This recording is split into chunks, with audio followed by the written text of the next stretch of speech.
Alrighty, and welcome back to Dungeons and Dialogue, brought to you by your D&D Channel. This is your host, Joey, once again, back with all three of my lovely guests from the past couple of Joey, sessions. you flatter me. We have... I'm not flattered. To the one side of me... Me? Yeah, you. Hi, I'm You're me. the only one on any side of me. Well, they don't know that. Shit, I didn't know you were No, but Dylan does. It's an audio-only podcast. I couldn't see who was... Yeah, remember, he's blind, dude. Come on. Yeah, I'm Have some blind. respect. Moments before this podcast, I stole Dylan's vision, so give him some slack. Yeah, it's true. But we're here with Dylan, DM of some campaigns, players of others, like most of us here. We have Nicole, the current DM for our campaign, if it's still current when this goes up. I'm sure it will be. Just thought about that. This will be next week, I think. And then we have our other compadre, Samuel. Dylan. Dylan again. Dylan? It's a good name. We've got Yeah, Dylan, thank you. Nicole, and Dylan here with me today. Had it since birth. And the last time we left Me off... too. So weird. You guys are nerds. Wow. Whoa. Whoa. I resent that. Come on, dude. I resemble that. 2008. But the last time we left off, we were talking about Askiah 1. Mm-hmm. Just called Askiah, because at that time it's all it was. We just left off where you guys were going through some sort of dream sequences. You and Scott, I think specifically Sam. Oh, yeah. About vampires. Eventually someone dug up the vampires, and Scott just let him in. Yeah. Yep. It was Grandpa. Grandpa. Grandpa, yeah, good Definitely old... being a rude Understandable, I dude. guess. Letting his Grandpa. grandpa, his murderous, And evil grandpa. Jack Jackson, Sam's character, and Willow, Nicole's character, were talking in private about something. I'm sure it was About what the vampire. fuck they were Yeah, gonna do. we were Like, fighting yeah, on what about- to do. The vampire just shows up right in front of you, and that's where we left off.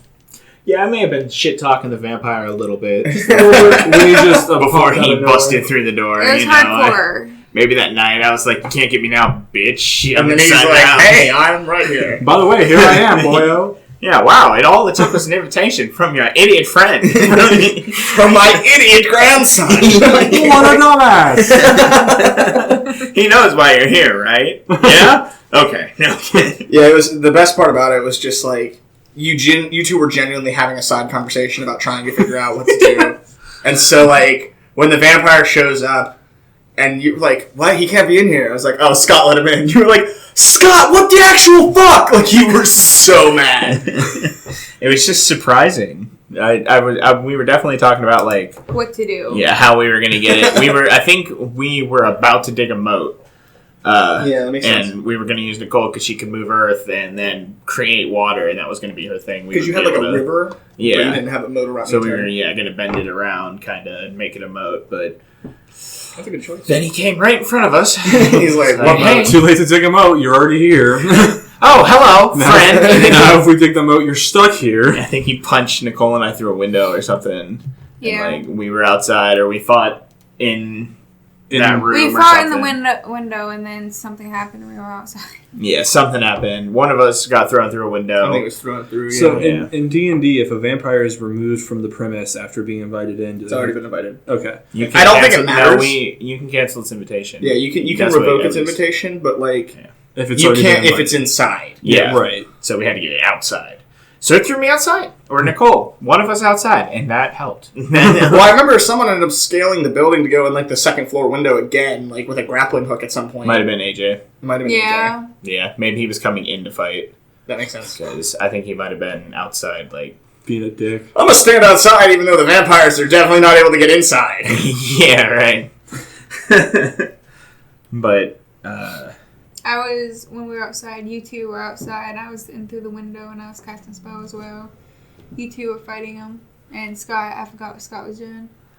yeah, I think Scott might have been, like... Scott was probably eating after he invited his grandpa. I think he started trying to get to where you guys were because he realized, yeah, like Maybe he... I think, honestly, what happened was he didn't know when the vampire disappeared. He didn't know where he went. And we were on, like, a different floor and in a closed room, and he said that he couldn't hear us. Yeah. So he spent, like... Forever trying to listen. too long doing Yeah, I listening remember that. checks. Yeah. I think that's what it was. Yeah, it was. It took so And long. he was just like, I help. Like, I don't know what's going on. We're like, Scott. Okay, Scott. this is he did a couple times where he was like player, not player knowledge, but like in player. Yeah, player knowledge versus character knowledge. Yeah, he was like character this round, but it was so stupid. Yeah. The one time you're like, Scott, please just use some player knowledge and get the fuck We're out of like, here. look out the window, Scott. Look out the window. He's like, I as a character. That's such a stark contrast from every other time I played with him. Yeah, right.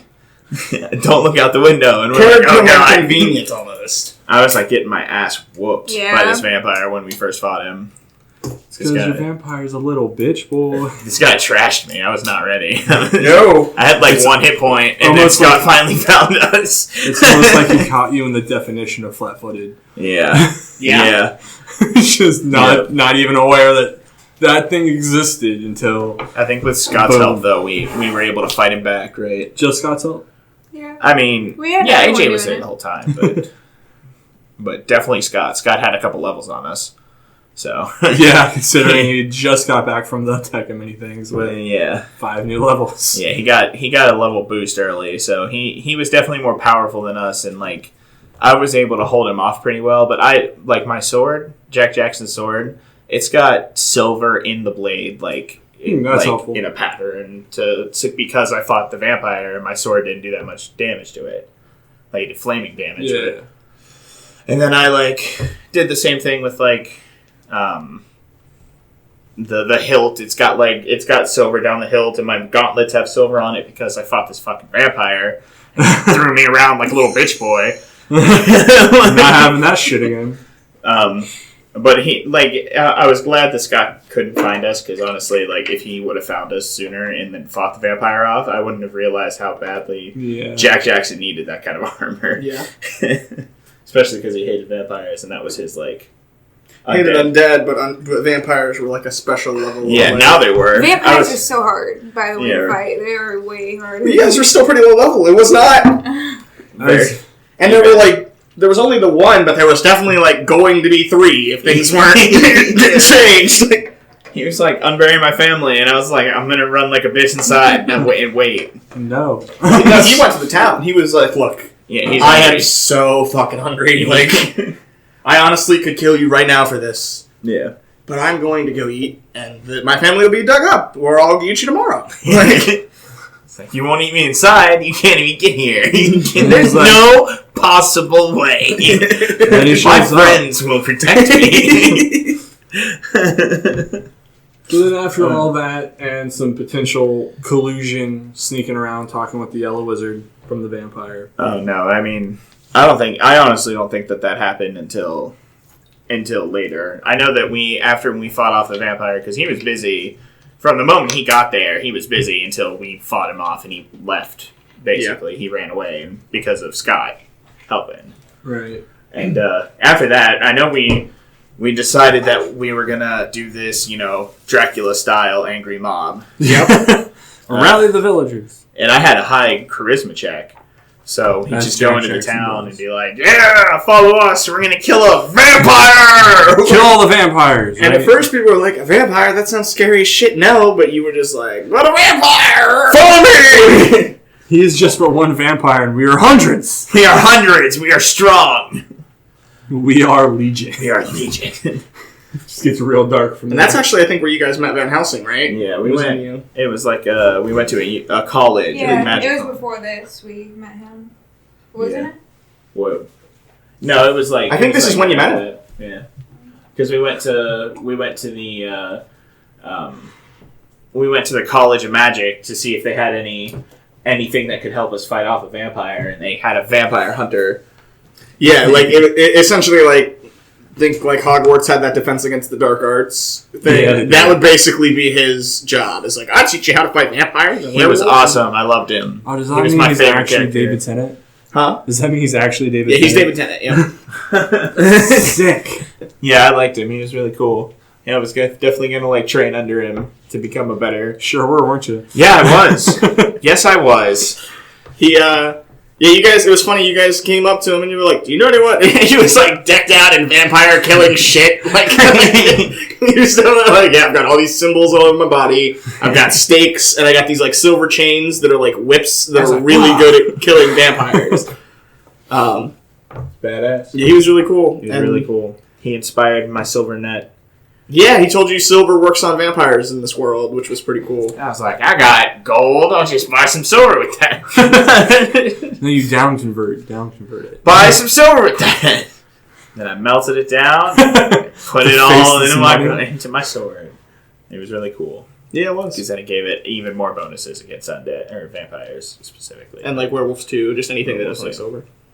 But then you re-met him at this town after Vampire Granddad shows up. Oh, no, he said he was going to meet us. With his student. Yeah, he was like, I'm going to bring like my fuckboy of an assistant. Yeah, he's my best. He's definitely the best at helping me kill vampires. He saved my life every single time. Yeah.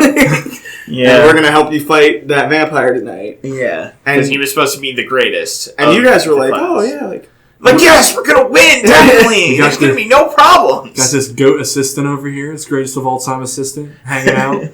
Right. And you guys were like, oh, we'll meet up before nighttime with the angry mob, and we'll all be ready. And we'll go to the castle together. That way we'll get split up and separated. Let's do it. Then what could go wrong? We all meet up. You get an angry mob. Yep, angry mob shows up. 2 for 2. Nicole's character, Willow, Dirk, AJ's character, my character. We all make sure we're there. Sounds like 2 for 2. Yeah, we're doing good. We wait for a while. Van Helsing hasn't shown. He's running late, but he knows the importance of getting there before the vampire can get to us. Almost like he's killed vampires before. He understands the importance because he is a vampire hunter. It's like it's his job. Yeah, almost like his literal fucking job. Like, so we wait a little bit longer. It gets sunset. It's like twilight. It's getting darker. We're like, oh. And you're like, how soon, like, after the sun goes down can vampires get out? Is it like now? Like in the twilight? And we're like, nah, it's not now. And it'll be fine. And then the sun, like, goes down. And we're like, shit, we better get to the fucking castle. Yeah, we went there without Van Helsing. Yeah, because, like, we're now 2 for 3. We just gotta do it.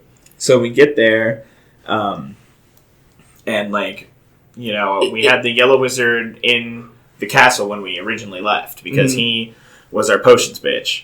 And he was making sure all kinds of your bitch. Yeah, he was a bitch, and I've treated him like one. But when we got back, like, I had in my mind decided that I was going to stop being so mean to that piece of shit. Almost like he didn't really deserve it. Yeah, he didn't. No, he deserved it. That motherfucker. He tricked us to go get the red goblin totem for the evil guy, and then we caught him later. Yeah, he deserved it, but I decided that since he was entrapped in our castle and he was going to make me sick potions, I'd forgive him. You were going to stop punching him every time you walked into the room. Yeah, every time I saw him. Every other time for now. Yeah, well, no, not anymore, because when we got there, he was standing in the yard with a shovel, digging up the last vampire. The third grade, yeah, not the second one. Because the vampire had broken the curse on him and let him come out to dig. Yeah, when he was inside with you guys, when you guys were fighting him and stuff, in that encounter there was a point where, it might have even been before he actually found you, but I'm pretty sure he beelined it for you. But after that, at some point, he talked to the Yellow Wizard. Like, he ran into him in the castle before he was banished out and was like, hey, if you come to, like, the window tomorrow night or whatever, I can totally break your thing, even if I'm outside. Like, I can get you broken from your Geos or your quest spell. And the Yellow Wizard was like, abso-fucking-lutely. Like, yeah, I'll be there. And so when you guys got back, that had happened. He was like, hey, Yellow Wizard guy, you gonna dig up my family? And he's like, fuck yeah, I love necromancy and vampires and shit, and I hate these fucking people. Like, especially Jack Jackson.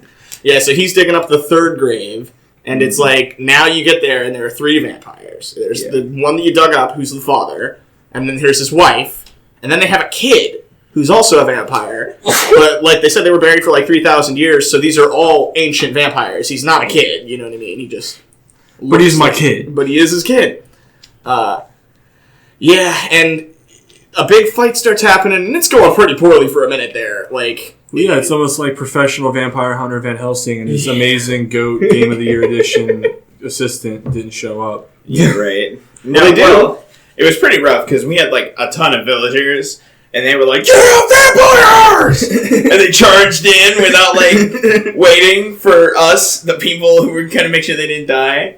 And the vampires were like, "Yes, troops." Yes, No problem. And they definitely started drinking people and killing people without much of a problem at all. Yeah. And they were definitely like, guys, They stop. were like, "Oh god." These guys are definitely hellspawn. Why did we bring an angry mob? Vampires always beat the angry mob. Like, What? I didn't want Dracula. I didn't want. It's like as they're dying, you're just like, right, angry mob is for Frankenstein's monster. Oh shit!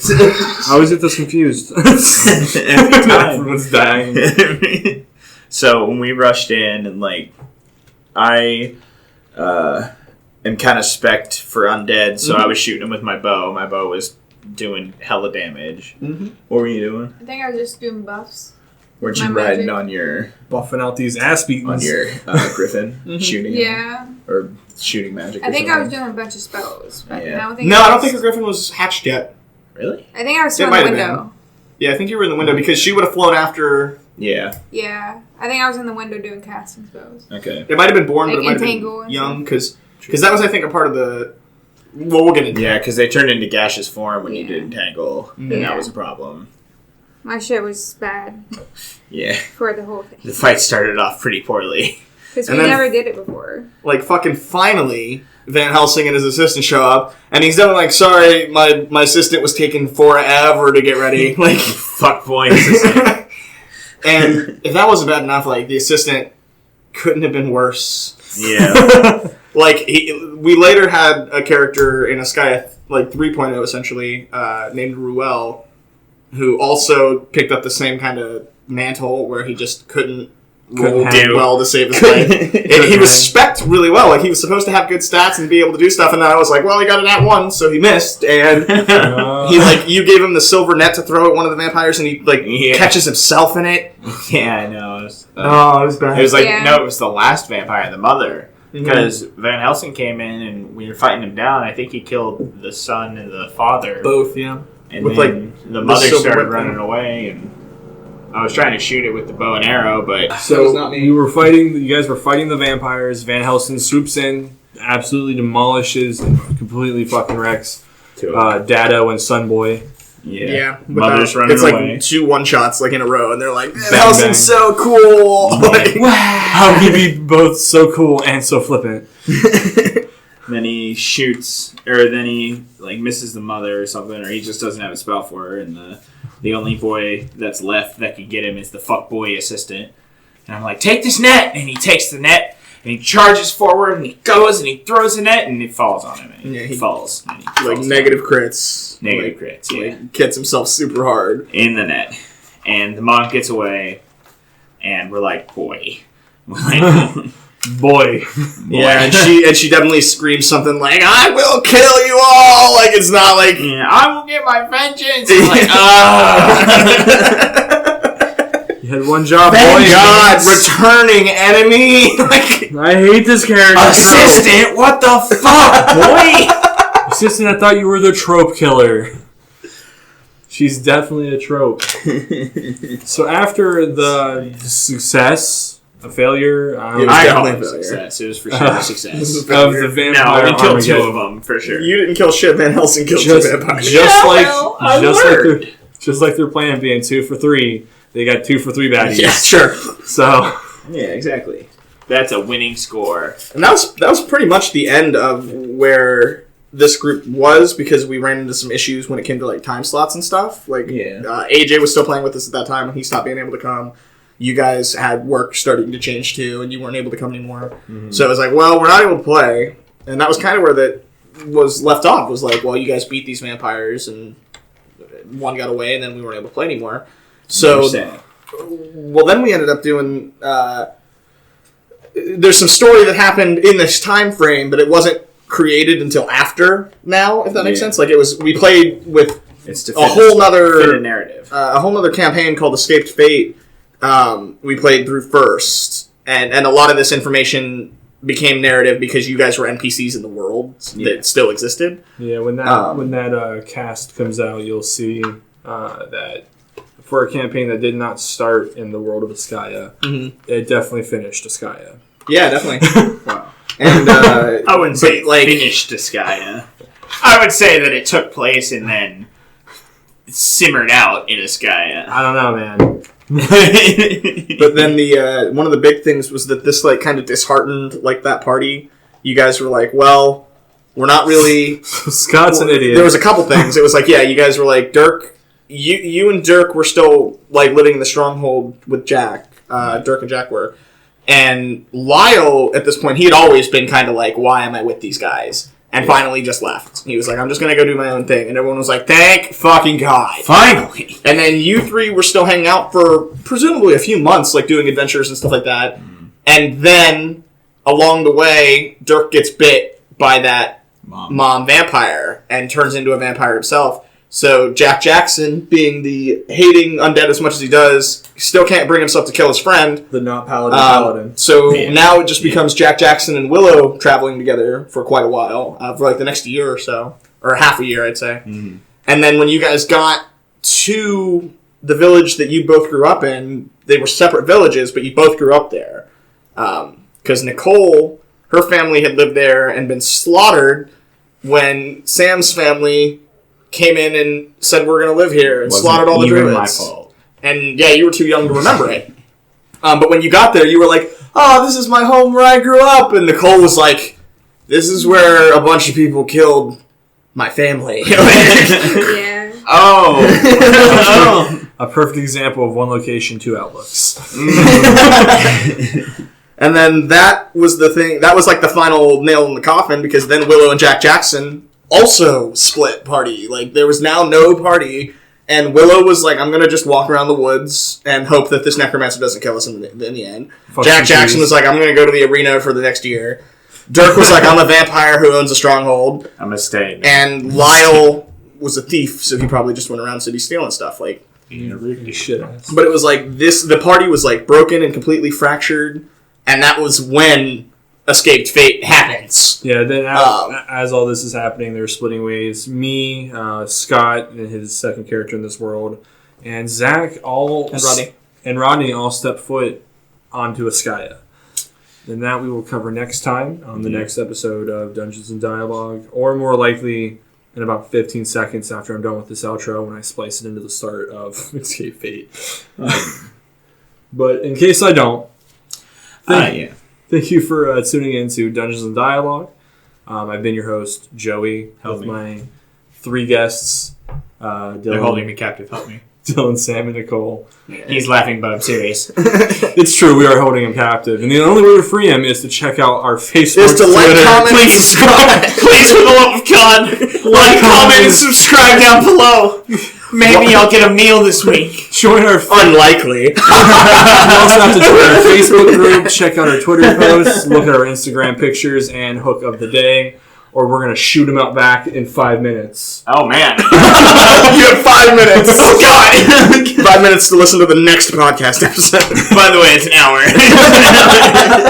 Should have said that. They're putting it on like 20 times speed. Like, I'm coming, Sam. And then at the very end, we're still just like, sorry. And it looks like it's been about an hour and 5 minutes, Sam. Bang. See you next episode. See you next episode, Space Cowboy. But catch us next time on your D&D channel. Bye-bye. Alrighty, and welcome back to the next thrilling episode of Dungeons and Dialogue. This is me, your host, Daniel, or Joey. Used to work where they use my real first name and not my actual name. Yeah. I'm here with one special guest today, Mr. Dylan from the channel, of course. Yeah. And previously, we were speaking of an event where we went through a plane called Askiah with Sam and Nicole when they were all part of it. And now we're just down to where it was me and you, the only remaining players from what I call Askiah Part 2, or what looks like to be called Escaped Fate. Yeah, which may get us a copyright strike from the band Escape the Fate. Well, it's not Escaped the Fate, it's just Escaped Fate, because, Hey man, lawyers. Yeah, true. But we started off the Askiah 2.0 or Escape Fate campaign with me, you, we had Zach. Mm-hmm. We had our good friend Zach. Was other Joey there? I don't believe he was a part of this. I don't think he was. Nick was there. Scott was. And Scott was there. Yeah. And then Nick was there, you're right. And I don't know if Nick was in that session yet. I think he showed up like not the first session, but like the second or third, and started playing. And I think it's because we lost Zach. Actually. I think, yeah, because Zach had work issues and could not proceed to play with us on the day we all could, so he had to make the big board decision. Story of D&D, other than the stories of actual D&D. Of actual D&D. But no, he was, it was pretty cool. You guys all started off, it was something like, we were just going to play a quick evil campaign. Just to have fun. Just for fun. We came off of like, 2 good guy campaigns back to back. Was the Oriental campaign before this, right? Yeah, it was the Eastern World campaign that Rodney DM'd, was where we had like, like Oni and Yaokai and stuff like that as demons instead of... one of your guys' friend, not someone I was familiar with, ended up playing a samurai in that one. Yeah. It was Rodney or Zach. One of them played a ninja and one of them played a samurai. And then I played a monk. And it was very, it was very Oriental. It was very cool. Rodney used a bunch of the stuff from Arms and Equipment Guide to make sure we had like weapons that were from the area and stuff like that. It was very neat. That might be something we have to cover at a later date because some fun stuff came from that, and I learned a couple cool extra rules for some battle situations. But getting back into Askiah, the seconding, we were playing as an evil party, as you mentioned. It was me as a half-giant fighter. I think so, yeah. You were playing... You were the DM, never mind, so you weren't playing anything. Rodney was a sick necromancer. He was a dread necromancer. Yeah. And then Scott was like a necropolitan deathmaster. Which is like, oh man. Why not, right? Well, necropolitan's like an undead who didn't have to do certain undead things. I don't quite remember, but it was definitely beneficial. And then that's the necropolitan thing. And then deathmaster works hand in hand with dread necromancer. They were just really good at raising the dead together. It's what we call synergy. And it was because they knew. I told them right off the bat, I was like, this is a demon world. Like, demons definitely rule. Demons and devils and stuff. And you guys are all pretty strong, but, like, you still know there are big demons and big devils out there that could probably fight with you. Oh, yeah. And you guys were like, well, if it's... And you guys started, like, level 6 or 7, like, at least. Before we get too far, we did forget Zach. He was a blue dragon? Yeah, he was just a... I think it was a dragon rock kobold, actually. I wouldn't be surprised, because that's how he kind of rolls. But it was a high enough level that he already had a bunch of... It might even just been a young or juvenile blue dragon with how many levels you guys had. But he was focused on, like, getting nature and stuff like that. That was his main... focus. His, like, all the knowledges and stuff. In fact, that plays into what ends up happening to his character later on. But then we, like you said, we start off as this evil party going to go do the evil quest, and we come across a tower. Yeah, there's just this giant, huge tower. It's like a building at the base, and then this tower that just goes straight up pretty much from there. You guys are like, okay, like, you're aware, like, that there are 2 weeks to beat this. Otherwise, it's like a primal evil from, like, basically the beginning of time. Right, an evil that scares evil people. Right. And it was, well, you guys were super close to taking over your plane or something like that. Like, you guys were all very strong and you already hung out together. And you were like, okay, we're going to take this plane over. And then because this was happening, you were like, if this demon gets out, and it was actually 3 demons. It was like, first one would happen, then the next would come out, and you'd have to stop both of them. And the third one, it was just going to get harder and harder. And that was what the 2-week time limit was until the first one. And you guys were like, okay, we can't let that happen, basically, because you wanted to rule this plane, and those would have been able to contest that. Right. So you guys got there like, all right, we're going to, take out this dungeon and, stop these other evil, beings from, kind of joining the plane. And that was pretty simple start, Yeah, your typical start to a session, especially if you're evil. Doing good, not for necessarily good sake, but because you want to be more evil than the evil that's happening. So we end up going into this tower, and unbeknownst to me, because I did not play in the first Askiah, it's starting to look pretty familiar to some of our players, and definitely to our DM. Mm-hmm. So what was in that tower? Well, so it actually worked the other way around. This tower was brand new. It had never been used for anything before. I wrote some basic stuff to use, like, in Askiah, for this, like, dungeon. It was supposed to be a dungeon in Askiah originally, but they never went there. And then, at the time that we had started playing, it was because, like, you know how D&D is, like, people couldn't make it, jobs were changing around, and, like, schedules and stuff. So we were, figuring out who we could play with. And Askiah had kind of pushed to the wayside because Sam and Nicole were busy, and I think, Scott was able to play, you were able to play. So we started a new group, and I used the dungeon that I was going to use in Askiah. So it hadn't even been used in Askiah. It hadn't even been used yet, okay. No. But it had been made. It was already, like, a built dungeon, and it was just, like, a demon dungeon or whatever, like, the bowels and, stuff like that. It wasn't even that big of a demon one. It was just, like, it was mostly puzzles and traps. Yeah. And that's definitely, like, when I DM, personally, if it's a dungeon, it's probably, like, traps. Like, that's kind of... That's what's really influenced a lot of my rogue style, too, since you've been my DM for pretty much the entire time I played this game. I've had to get good at finding traps. Yeah, I love traps. Traps are fun. But, you guys started off and you were fighting through some of the rooms and figuring out traps and stuff. And one of the big things that happened right off the bat is Rodney worshipped Orcus, which is like an undead demon god. Right, and this is after we got stuck in that like kitchen area with like 4 babaus. Yeah, and you were fighting a whole bunch of these babaus, and you were just having a bunch of different issues, like trying to figure out how you were gonna like deal with the problem. And Rodney like prays to Orcus for a spell or something like that. Like something he's like to help out. Something to help out. He's like, like blah blah blah. Please help me in this whatever thing. And then Orcus like responds to him because he got like a super high check. And Orcus is like, this is a demon dungeon, like temple. I'm a demon. I really want the primal demon that's going to get summoned. So, in my opinion, as your god, I think you should just leave and not fight these demons. Let me do my thing. And Rodney is like, well, fuck that. I'm definitely a player character who's supposed to beat this dungeon, so fuck Orcus, and like throws his holy symbol on the ground. Mistake number 1, ladies and gentlemen. Yeah. And Rodney was in his own... I don't know if he was in the room on his own yet. I was in there. Well, I don't think it actually summoned the... So Orcus, in response, summons a Glabberzoo into the dungeon to fight... a crazy high-level demon if you're level 6. Yeah, it was definitely stronger than you guys were. Yeah. I think he was in the other room already fighting a bunch of Babao. That might have been why he was praying. Because I know then, after that didn't work... I think it might have been before. Zach Cloud killed the room. And Rodney was stuck in there. And I think that was why he was praying, because he was like, he was stuck with like 5 foot of movement against the wall. It brought the demon into the room. And it brought the demon into the room you, Zach, and Scott were in. Which was the next room over. It was adjacent, yeah. It was just the doorway over. But there were no demons in that room. It was yet. And so Zach had used Cloud Kill on the room with all these Babao, and at the time, I didn't actually read through the Babao very fast. I was just trying to get through the encounter when they were setting it up, so I did kill the Babao, but then when I was reading the Glabberzoo, I realized the demons are just immune to poison, or at least the Glabberzoo is and the Babao are too. So they shouldn't have been killed by Cloud Kill.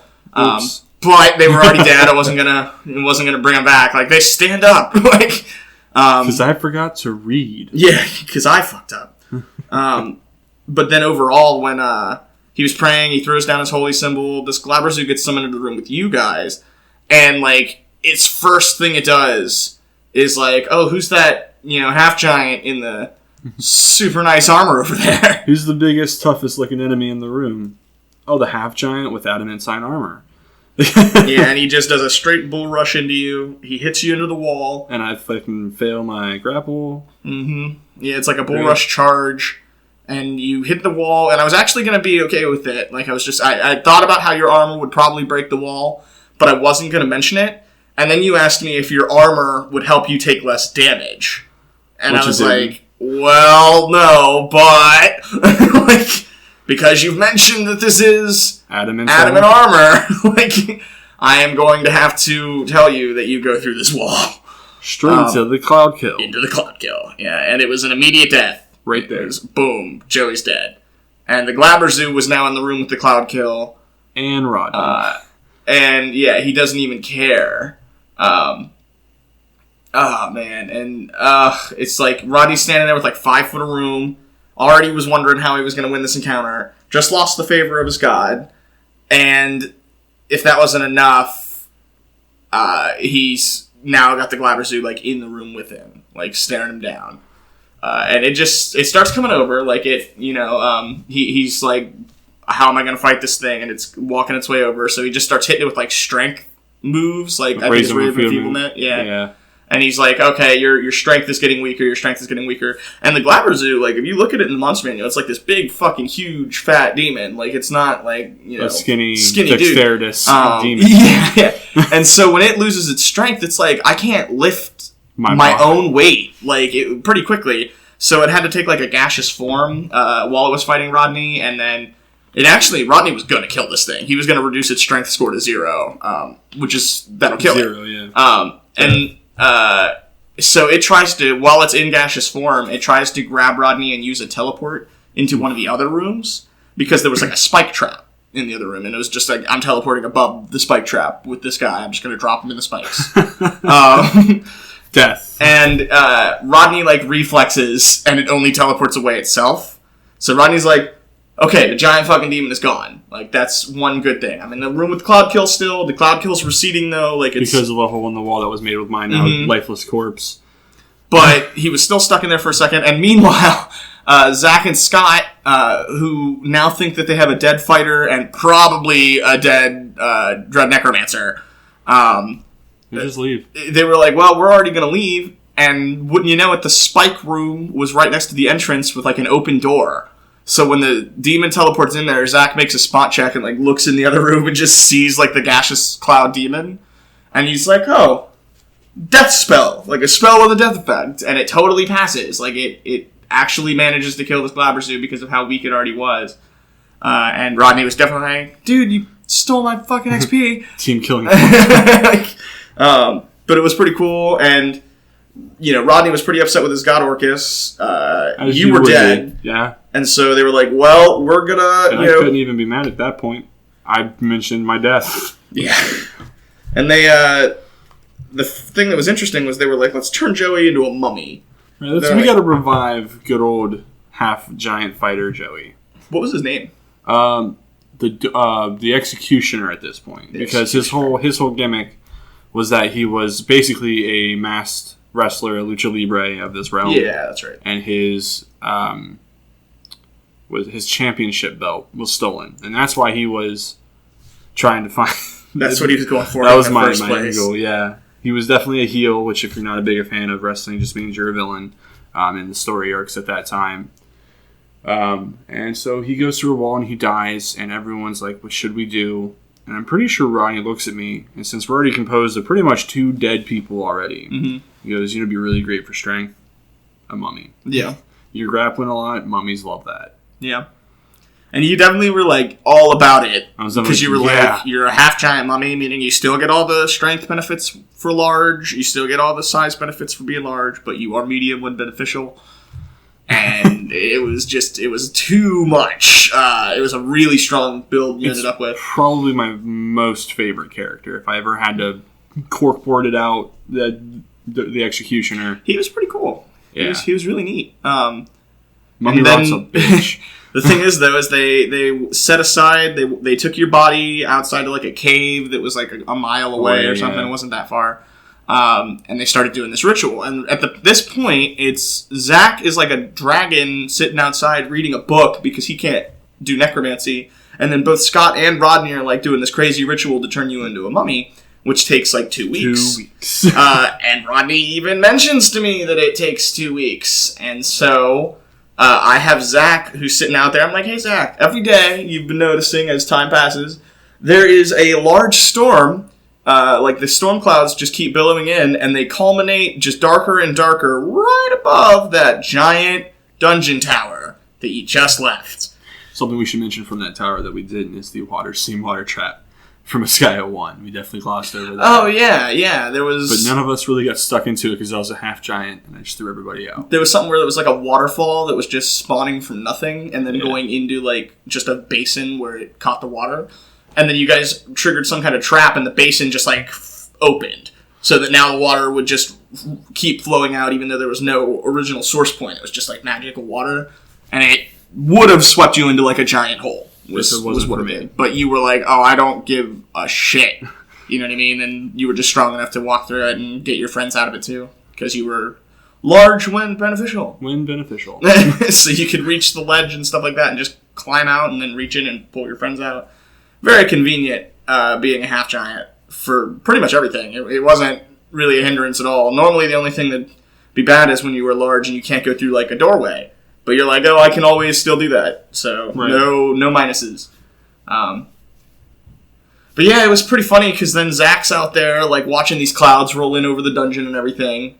And he actually goes inside after like a week of them doing this ritual to be like, hey guys, like there's this really bad storm. I think we should probably, go back to the dungeon or something because, it's definitely looking bad. And me being dead said nothing. Yeah, and then Rodney and Scott, who are reviving you and doing this big ritual, are like, fuck you, this ritual is really hard to concentrate, leave, like, fuck off. And so Zach did. He was like, all right, whatever, and just went back outside and kept reading. The non-confrontal? Yeah. Confrontational Zach, ever present. And it was funny because as soon as you were a mummy, we're like, awesome, he's a mummy. I'm back, guys. I'm like, you walk outside there, and the primal evil, the first one, has definitely been summoned. Like, the clouds look like a hurricane, basically, above this temple, and there's just this aura of evil, like, emanating for, like, a mile. Like, and that's when I started thinking, oh, this is a one-shot. And I was definitely like, oh, this is suddenly, basically unbeatable. You were definitely supposed to beat the dungeon 2 weeks ago. You know what I mean? Like, dire situation here. And, interestingly enough... We started going, well, how do we get out of this mess? And you go, we have to find a way off the plane. I think it was Zach who said that. I don't know if it was you who said it and was serious about us getting off the plane, or if Zach mentioned it and you went, that's a good idea. But we definitely found what I would call a way station. Mm-hmm. We had me, Zach, Rodney, Scott, and a cart full of shit. Mm-hmm. We show up and the dude's like, we can only send people through. Yeah. And we're like, all right, we're leaving the horse and the cart. We'll take what we can carry. And we go through this portal, which I didn't even know had the ability to exist. Well, they in were Dungeons and Dragons. The way portals are totally real in D&D. Portals in the way that we had. I know that you can. There's a spell portal. You could use it in a couple different ways. So portal, I think, is just like door in general. Like you can use the portal spell to open a regular door, but you can also use it to open like portals between planes. And that's the important one. But to make that like a permanent structure, you have to like build it like a door that's special for it with like runes and stuff. I just always imagine like the way I literally use mine because it's really convenient. Was used and I liked it. Is I use Stargate SG1's really like, any of the Stargate's system where it's just like you just push the right symbols and then it opens the portal that is the same device but on that plane. Like it's just that plane's version of this thing. And that was really cool because... that allowed us to get off of this hellscape. Yeah, you guys were like, all right, we're going to leave. But I was totally unprepared for that. I was not... Completely caught with your pants down. You guys were basically like, we should leave the plane. We are not going to fight this giant demon. We lost. We've lost this plane. Let's go fuck someone else's plane up, I guess. And I didn't want to just give up on it. So I was like, all right, fine. Like, let me look through my maps and see what I've got. And it was the first 30-minute intermission while you tried to find somewhere to send us. And I found the maps for Askiah, which was pretty cool. And I was like, okay, well, we didn't get to finish this one. I can have these guys show up there, and I really didn't think about the implications of how far what that was going to turn things into. Yeah, those are definitely some unforeseen consequences. I was definitely like, okay, I'll just use these Askiah maps because that'll be easy and that'll be awesome. They're already done. And I didn't get to finish Askiah, and I poured a lot of time into the Askiah There's some stuff. really good characters in Askiah. Mm-hmm. So I was like, okay, we're gonna send it to Askiah. And they get there, and I'm like, it's these lush green fields, and like it's super awesome, and there's sunlight, which you guys aren't used to, and like not things in the like slightest. that. And you guys are definitely just like, wow, okay, we like this place. And Rodney's like, we're gonna rule this place. Like, nothing here seems like it's strong. Everything here seems like it's completely capturable and defeatable. And so that's like basically your original goal, is just to be like, we're gonna just once rule we this left, plane. Once we left our shitty plane and we came to the better plane, we were definitely like, this is going to be ours. And, like, one of the first things Rodney does is he's like, I want to get some information about this plane.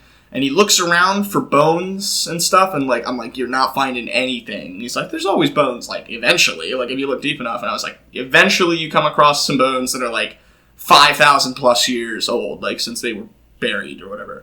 And Rodney's like, oh, I'm not gonna mess with that. That guy's been dead so long, he doesn't even know what's going on. You know what I mean? Right. And he's like, it's not really right to Which is wake the dead after. To have it makes sense when you're a necromancer. You respect pretty much exclusively the dead. So he was like, no, I'm going to lead this guy to his death. Like, he's already died. Well, so long ago that he really wouldn't be of a help. And this is when Zach realizes that he's going to have to leave, like, as a player. So he starts in-game researching about the portal that they came through. He really plays it smart for knowing he had to leave because of work. Mm-hmm. And he was like, okay, I know this portal thing helped us get through there, and it was based on these symbols. And he actually does manage to get, like, a book of different symbols or something like that for these different planes and travels to a draconic plane of knowledge. Yeah. Like, and he's like, hey, guys, like, he was, like, I think neutral, or maybe chaotic neutral. He wasn't even evil, I don't think. Only we had the sheets in front of us to look at, Dylan. Yeah, well, he always took his home anyway, so I don't have his. But I'm pretty sure he wasn't even actually evil. He was just chaotic as far as that was concerned. So he was like, look, guys, like, world domination, not really my thing. I'll leave you to it. I'm going to go learn some shit. Yeah, I really love learning. Just vigorous learning. And right after that, they meet the replacement player, which is Nick. He had a Black Flame Zealot. And it was really cool because they meet him and they're like these big evil things. And he's like a big evil thing, like the first one they run into on this plane. And they start having a conversation. And Nick's just like, hey, do you want to turn off the sun? And we're all like, yeah. Everyone's like basically undead, so the sun's a huge issue. A huge hindrance. And they're like, yeah, that's a great idea. Like, let's turn off the sun. And that was like an original idea, but then Nick also stopped being able to come. We actually turned off the sun. Yeah, that's true. But like, it just went, kind of unexpected, where he gets added, that's this plot hook, and then he's gone. You guys are just like, well, we'll let that guy go. He wasn't with us when he started. He just wandered off at some point. And then, because Scott, couldn't not use player knowledge, and he is in both campaigns. He's the only character that was in Askiah 1 and Askiah 2, like, or Escaped Fate. Yeah, the Escaped Fate is definitely because of you guys leaving that dungeon. And it's like, well, they escaped their fate. Like, yeah. And Scott, who can't not use player knowledge, tracks down Dirk, which is his character from Askiah. Good old Dirk. Like, immediately. It's like the first thing you guys do. Yeah. It's really bad. And they all start having a conversation, and Rodney at this point, I don't even know if he's undead yet. I think he's just a necromancer. I think he's still alive, though. I don't think he's liched. Yeah, because he decided, vampire. Oh, right. Because that's what happens is Dirk, at this point, that was one of the things at the end of Askiah Part 1, which they should have already heard. One of the things that happens is everyone separates. Like, Jack Jackson, Willow, and Dirk all stop hanging out. And it was mostly because I started using the world again, and the players for those characters weren't there. So I was like, well, they're clearly not hanging out anymore. They've just gone to do their own things, and they're now important NPCs as far as I'm concerned. Which I don't think we really ran into any of them. No, it besides Dirk. Besides Dirk. And by the time you found him, he was already a vampire, because the mother of the vampire, the one that got away, essentially, when they all break up and stop hanging out, she eventually sneaks her way back and bites Dirk, like when he's just in town or something like that, and turns him into a vampire. And that really puts a split with him and Jack Jackson, like his characters, because Jack Jackson hates undead, but he refuses to kill Dirk. Jack Jackson's almost basically just an uber paladin. Mm-hmm. It was very interesting. He was a paladin, not paladin. He was just a fighter ranger instead. But his morals and his compass was all cleric paladin for sure. Like, of Palor too. Like, yeah, like the paladin, like, yeah. TM, trademarked by Wizards of the Coast. And so, that was a big deal when, that first happens.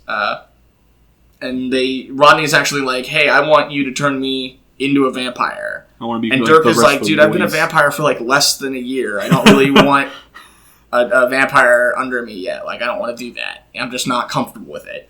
Now, And is that something Dirk would actually say, or? Because I was the Okay. DM, so I was the one saying that. I still didn't let Scott control Dirk. Well, of course, but if Scott was controlling Dirk, would Scott have just done it? Is the question I think we have to look into. I don't know. Exactly. I really don't. I don't think so, but I just think it's because Scott wouldn't have been thinking about like party balance. You had already added a mummy to your crew. I wasn't going to let Rodney suddenly become a vampire too. Like at least not for free. Yeah, not just not showing easily. up. Not running away. Here's a reward of being a vampire. Right, You know what I unlike mean? me, who died and became the God's greatest gift to the earth. Well, it's still different. You had 2 party members who were specialized in necromancy stuff. And I like- sacrificed the whole plane. Yeah, sure. That was it. That's what we paid, equivalent exchange. And so because Dirk won't do it, Nope. you guys actually kill him. You're like, well, just another person in our way. And you take the stronghold, which is... And it's a baller-ass stronghold. Yeah, it was as like you've a heard. real deal. It was not a joke. As mentioned in our previous Askiah 1 podcast, this is a no-joke, fully fledged, given to us by a mystical force. Well, not us, but To the Dirk. original. Yeah. To Dirk by a mystical force known as the Deck of Many Things. Yep. Fully stocked with a skooma operation in the bottom. Yeah, that was in use until Willow left. Like, And then we picked it up. to be fair, at that point, I think it was still in use because they had druids that worked for Willow just still there. Like, they never even stopped, I don't think. Big ol', like, bold, italicized, used to. Yeah. Then we showed up. Definitely. And you guys take the stronghold, and you play. I think a couple more sessions where you're just doing stuff. In the stronghold. Yeah, in the stronghold and things like that. Exploring, finding all the nooks and crannies. And then you start traveling around the woods in like an area not too far from where you guys were.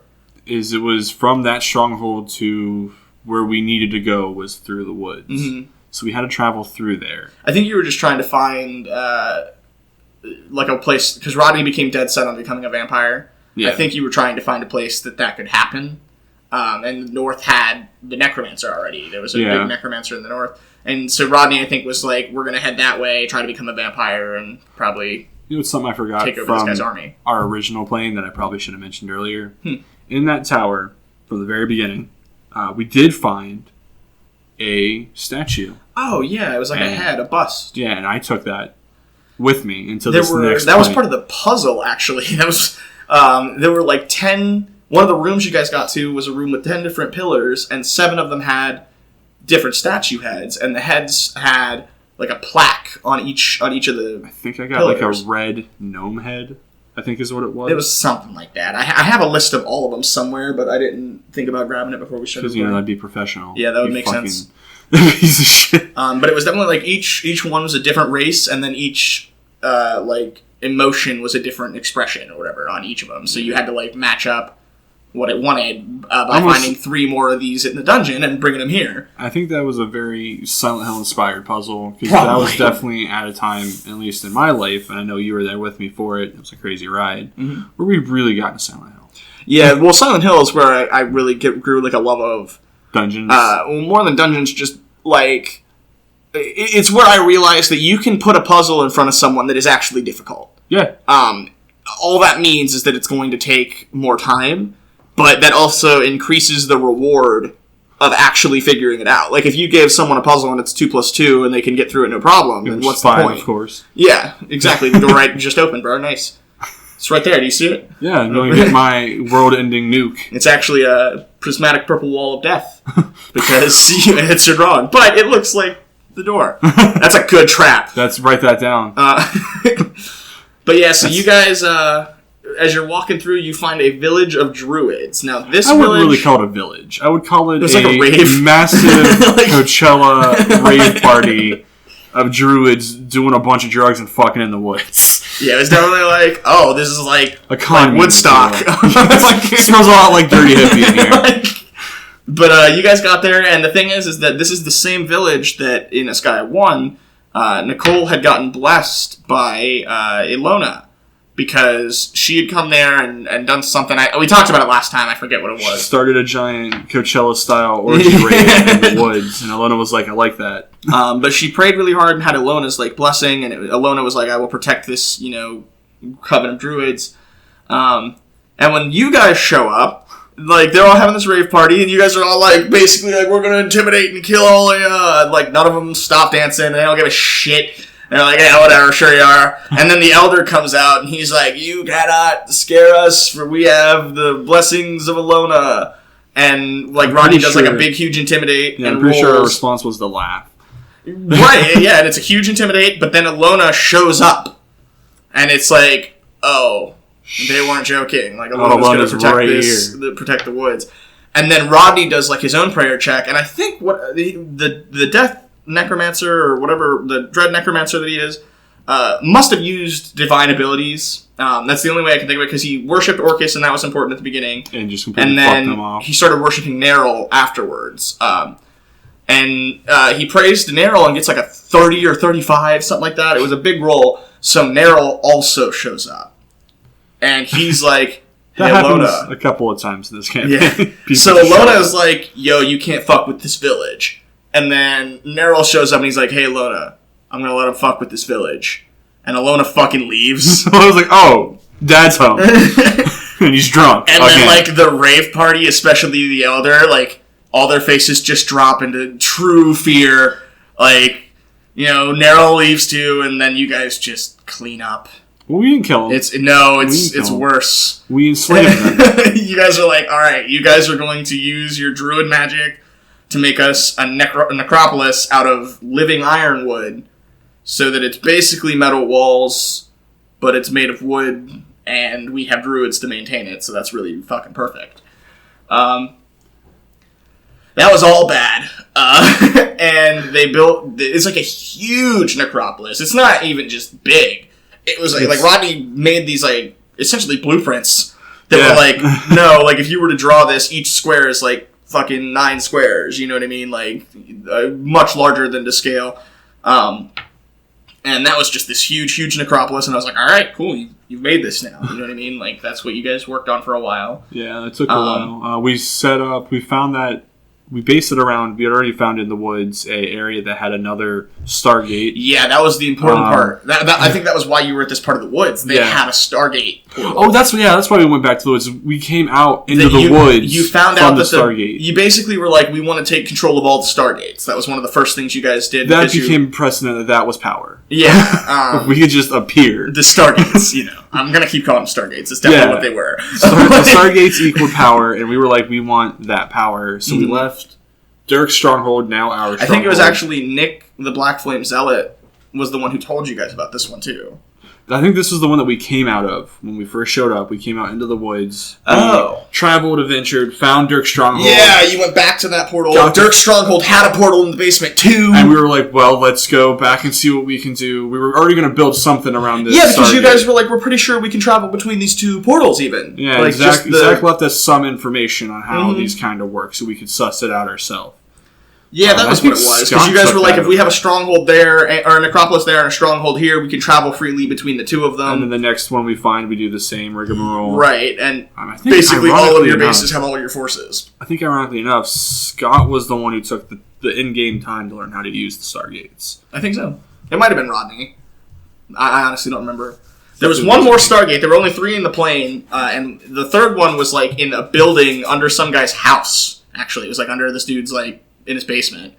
I don't honestly remember. It really ended up being important, so I'm sure I'll remember as we go through it. But that was where the third one was, just in a basement, and those were the only 3 on your plane. Was that not in Moroni's basement? I don't think it was Moroni's. It was like, it might have been in that town. It might have been in Brule, but I don't think, because it was a thing where, like, I think you guys actually found it eventually because Jack Jackson and Willow were using it. I know that becomes important in the next, like, part 3. But also, I think Nick's Black Flame Zealot found it when he ended up leaving. Because he leaves the plane for something, too. Work. For work.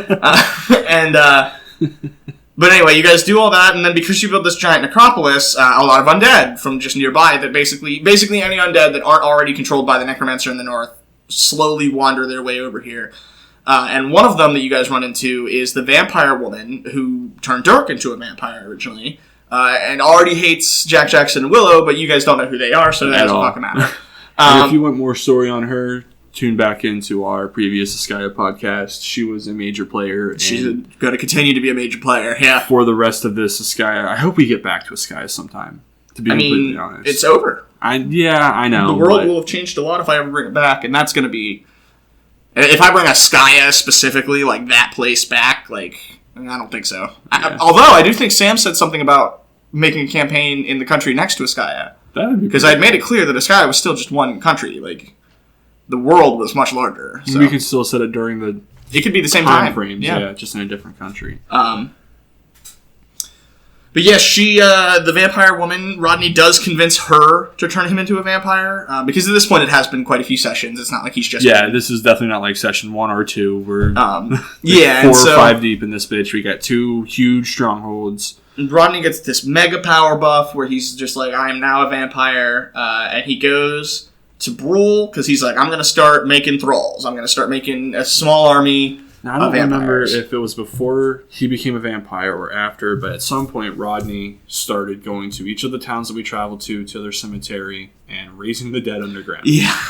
Which makes sense for a dread necromancer. Honestly, that was... I don't even think he was a vampire when he started that. It was like every single time he got to a town, he would go to the vampire and bury the vampire to the graveyard and bury the bodies... or have them bury themselves on the outskirts of the town. So, like, it didn't matter what town it was, he was doing that pretty much. Yeah. And that was, like, every time. He was like, I'm going to do that, I'm going to have them wait underground, and then just go dormant until I call for them again with necromancy. Yeah. And that was just, like, a setup that he was doing for, long game stuff. Yeah, or just a decent back plan. Like, if something happens, I now have this army. And where he fucked up was Brule, I believe, was the town with the magical university where Van Helsing taught. Good old Professor Helsing. And Van Helsing is a really big, important vampire slayer in this world. And Rodney just became a vampire. In most worlds, even, yeah. It's almost like he's a character I didn't make up. It was literally, like, hilarious. They were like, we need to find someone who can help us fight vampires. I'm like, there's this guy who looks like he's decked out in vampire killing shit. They're like, what's your name? He's like, I'm Van Helsing. And it just shows his face, and it's fucking Wolverine. It's Hugh Jackman. Hugh Jackman from the Van Helsing movie. I haven't seen that since I was, like, 6. Yeah, right. But, and the thing is that Rodney, like, drinks one guy, and then, like, he gets ready to drink, like, the dude's brother or whatever. They live together. They're in this house. And, like, he's in the doorway. And Van Helsing is like, you must not know whose town you're in, from, like, across the road. And Rodney turns around and sees this vampire hunter. You fucked up, son. Like, and Rodney's just like, I don't think it matters. You know what I mean? Like, I'll fucking kill you. Like, and it was a pretty big fight. Nick was still here at this point. I think this is the last session Nick was in. I was definitely going through walls of houses to try and take out the backup to Van Helsing, because that was absolutely annoying. Those dudes needed to fucking die. Yeah, he had some, like, basically students that were also learning to... And he had one that was, like, already a failure of a prodigy. Oh, boy, was he. Because he was supposed to be, like, this really good one, and he was in the last one, too. But every time he did something, he just fail-rolled. Like, without fail. Just like Ruel, who is also in Askiah, but he's later. But it was just, like, this character who was definitely supposed to be able to help him, and he just couldn't because of dice. And he ends up being like, oh, well... I'm dead. I think someone shoots him with, like, a crossbow, even. It wasn't even, like, a real thing. Yeah, someone got up on the top of a roof. So well, it was he like... vampired him, didn't he? He bit him? I don't remember all I remember from the setup is we're, like, in the town square. It's like, this is going to be terrible for a podcast because you can't see what I'm doing. But Rodney over here to, like, the left. Van Helsing all the way over on the right, yelling at each other across. Someone climbs up on the top of the building behind Rodney, sets up a sniper perch. Van Helsing's kids are moving in, and I'm just like, I'm going to go fight Van Helsing. And I run up to Van Helsing, and I almost die. Well, he starts off... No, you fought him pretty well. He starts off with a circle of, like, no evil. Like, evil can't enter the circle or whatever, protection against evil. and you walk up and you like hit the border of like where you can't walk anymore, and then you're like, I want a strength check, and I like push the circle, and I'm like, I mean, you're really fucking strong too. Like it's like ridiculous how high your strength was. Yeah, it went from like an average like 18, 20 to like 40 fucking 2 when I mummied. It was so huge, and so I was like, yeah, you start pushing the circle like into the building. But the circle goes through the building, but Van Helsing does not. Not going through the building. So he starts having that problem. He does something to get you away from him. I think he does like a big like attack and just like knocks you away. Probably something fire related. Yeah, probably something fire. And then Rodney summons like a shit ton of wolves, and he summons like a Tyrannosaurus. Like that's I forgot about that. The response that Van Helsing has. He's like, "Fuck you!" Summon a T-Rex, and that fights the wolves.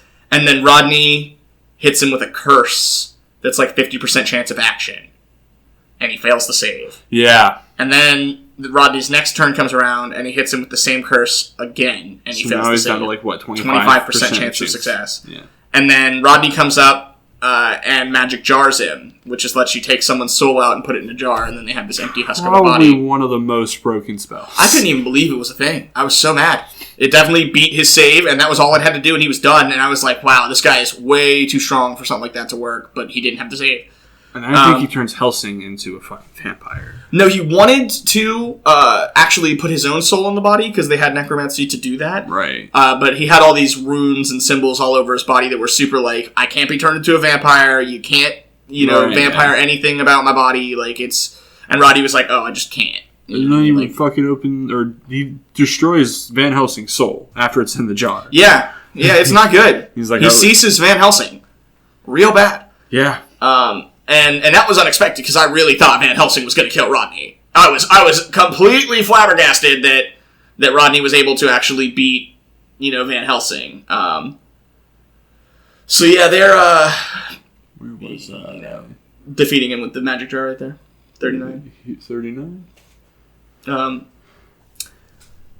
yeah, so after defeating Van Helsing without any real problem at all, you guys have gotten a lot stronger. You've gotten a lot of levels, and you're like, oh, we're gonna go basically talk to that necromancer in the north who is supposed to be the big boss for Sam and Nicole. We learn about this necromancer, like most of the things we do on this plane, from one very important NPC by the name of Don Maroney. Yeah. Don Maroney, you've probably already heard of him from part 1, but he continued to be incredibly important in this one. He's just such an amazing trash NPC that I can't believe I have not either encountered an NPC like this before or thought of it myself. He's literally just an asshole. He doesn't ever fight. He doesn't ever enter combat. He sits in his office all day, protected by his dudes. And even in that moment, every time I was in that room, I knew I could kill every single one of them. Yeah, no, it wasn't that you couldn't kill him, but he demanded respect and authority. Yeah.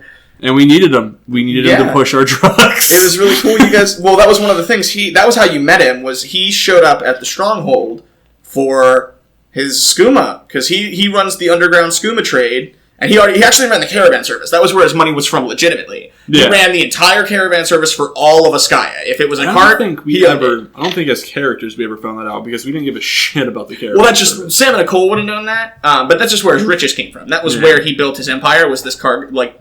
If there was a cart and you didn't own it, then Maroney owned it.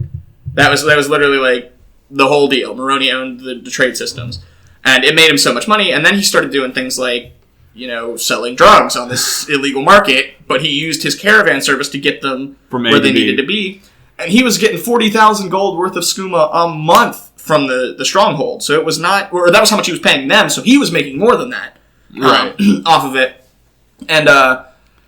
It was interesting, too, because they were good guys. They just didn't seem to care about that law in particular. They were like, whatever, it's a ton of money. It's totally worth it. And it was already in the Stronghold when they got there. It wasn't like they made it. And that's when they started shifting from good to neutral.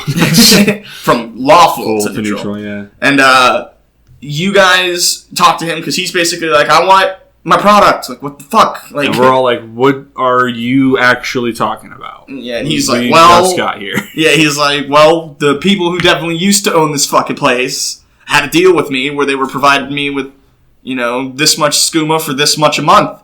And Rodney was like, well, we took over that like, Druid Coven, we'll just go get some of those Those druids to druids. come back through our portal, Yeah, won't even be that hard. and we'll just start growing it. And Moroni was like, that sounds great. And that We're in business. Like, that culmination of that event led to a series of side quests and just extras that totally and completely flavored the entire campaign for the rest of our sessions. it was hilarious, too, because every time you go to talk to Moroni, he's always mad at one person in the party. It doesn't As you've matter.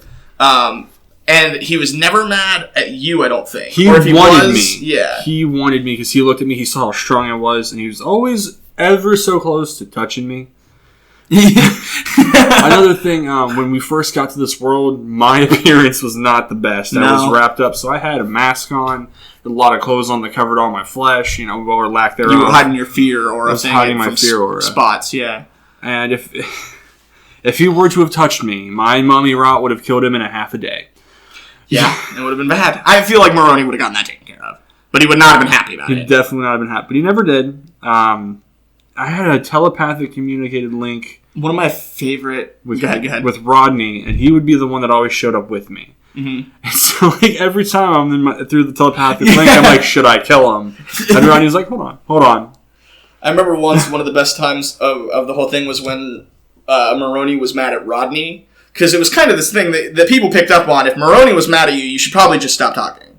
And Rodney didn't. And Rodney didn't. And Moroni was basically like, look, bro, I don't know what's wrong today, but you're making me upset. You better shut the hell up, and blah, blah, blah. And it kept escalating to the point where I really thought Moroni was going to become an enemy, and then you guys just left. He was like, all right, fine, we're not trying to piss you off. We'll go do the job. Whatever it was. Because Moroni had all kinds of odds and ends. I remember the fucking one time we needed to tail these guys who were screwing over Don Maroney, and they go down the Stark Alley, and I just splatter one of the dudes across the fucking wall. You literally, you're like... I grab him and just boosh, And he was just the goo. He was not a person anymore. And then his friend who saw that... pissed his pants. and then on top of that, you guys, hypnotized him or geosed him or something like that, where you were, basically, you didn't see this. This didn't happen. And then, the guards interrogated him, and he was like, I have no clue what happened! And he went to prison for his friend's death. Yeah, it was really And bad. it's all because he was selling drugs on Maroney's turf. On Moroni's area, yeah. And that's not cool. Maroney was such a good fucking NPC. Moroni was cool, man. I really liked him. He was one of the long-running NPCs, too, because most of the NPCs, don't make it anyway from that kind of transition to work with two different parties in such a good way.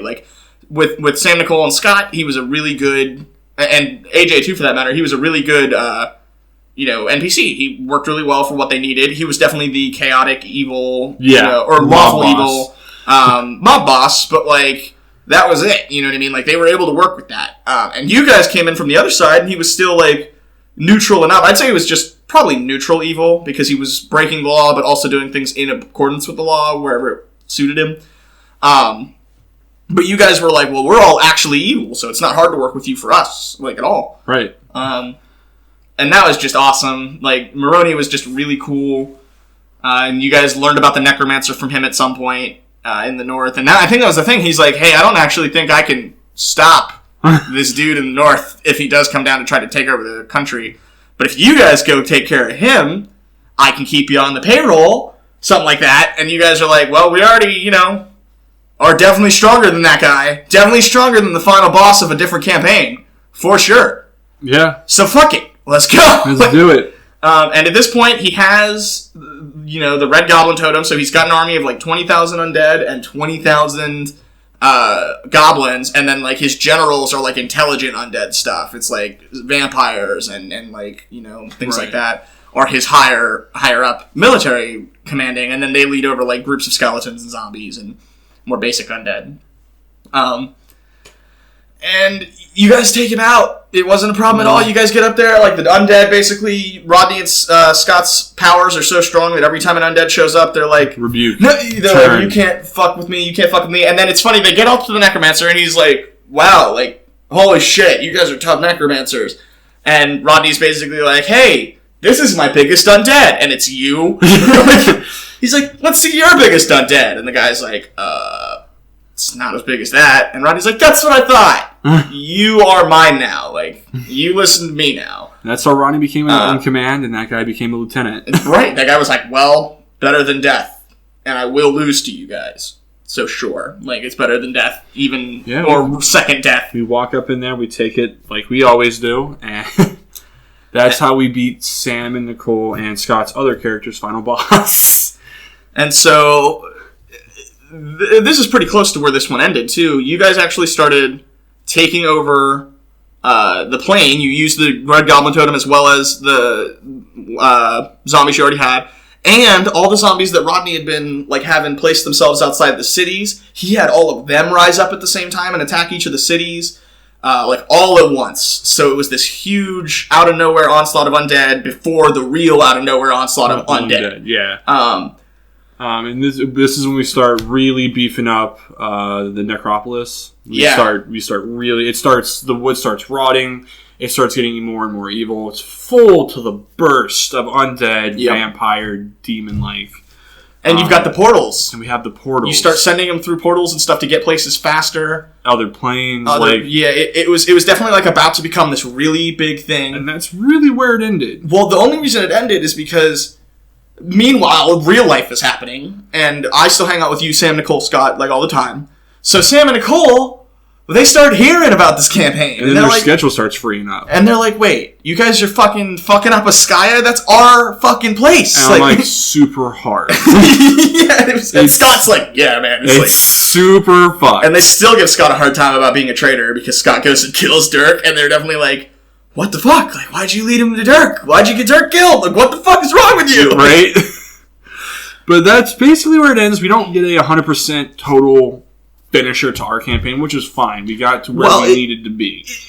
End is not the right word. The end part of the 3, chapter. Yeah, the part 3, the part that we'll be going into probably next week, if I had to guess. Yeah. Was all of you guys. Everyone was involved. It was just at different paces because I ran. Dirk was dead. Askiah turned into a mega campaign. Yeah, it really did. It was nuts.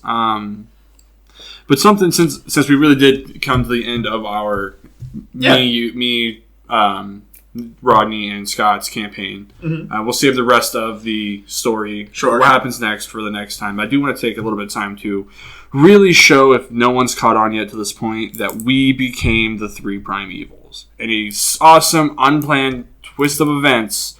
We had 3 prime evils in our universe, our dimension, that we fucking didn't stop. It's definitely a symbolic parallel. No, for sure. We became the evil we set out to defeat. Even though it's really the evil we wanted to be the entire time, we just had to beat the other evil first. And it felt really satisfying. Well, it was really awesome. You guys really definitely were like, we're taking over this plane. Mark 1, as soon as foot touched ground, all of us were like, this is ours now. Well, it was so beautiful. That was like how I described it. I was like, you guys come from a barren hellscape. Yeah, it's not a good place. Demons and death, and it's just terrible. Everything there is strong, and everything there wants to kill you. So when you get out here, it's like sunlight and bunny rabbits, and you guys are like, this is amazing. And Rodney's like, it's so beautiful. I will own it. Like, how it started, you guys are like, we're gonna take this over. Like, I'm pretty sure my character's whole mentality was, I can't find my championship belt anymore. You were looking for the belt. I couldn't find it anymore. And once I became the Mummy, slight name shift, I became the Dark Executioner. Something I didn't bring up, probably my favorite part of that character, was my chair. My chair. Yeah, you had like a folding chair because you were a luchador. That had spell storing on it. So I'm flying through some of these fights through the air because of my jump with a fireball stored in the chair. Yeah, it's pretty and awesome. I just come down, chair on top of motherfuckers. But really, this really wraps up pretty much the second part of Askiah 2.0. Escaped Fate. We're going to be heading into Askiah 3, Askiah Future of Askiah. The Future of Askiah, or as I just thought up thinking about it because of what happens in that campaign, Askiah Days of Future Past. Which it really is. Askiah Origins.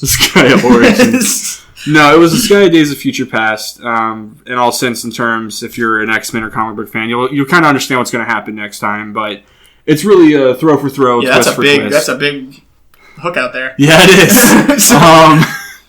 We send Kitty Pryde back to Askiah's past. No, but that's been it for me. Hold on here. We might have some We might have some more information here. And nope, it looks like just the things I was about to mention in a goddamn second. So if you would let me do my job, Dylan. No. That's been it here on your D&D podcast, or your D&D Channel's podcast. There you go. Thank you for listening. Remember to check us out on Twitter, Facebook. I believe we still have an Instagram. Yeah, Instagram's our biggest. Instagram's our biggest, focus so on. definitely check us out there. Eventually, hopefully, maybe a Twit or a Tumblr, so we can have an Insta-Twit Tumblr. And then we're doing Twitch sometimes. Twitch and stuff occasionally. like that too, Dylan, so. you do map drawings. Mm-hmm. And we're planning on doing some more stuff on there over time. It's just somewhere We're working on we're getting fleshing those. out more ideas as we get further. But thank you for listening to Dungeons and Dialogue, and we'll see you guys next week. For part 3. Bye-bye.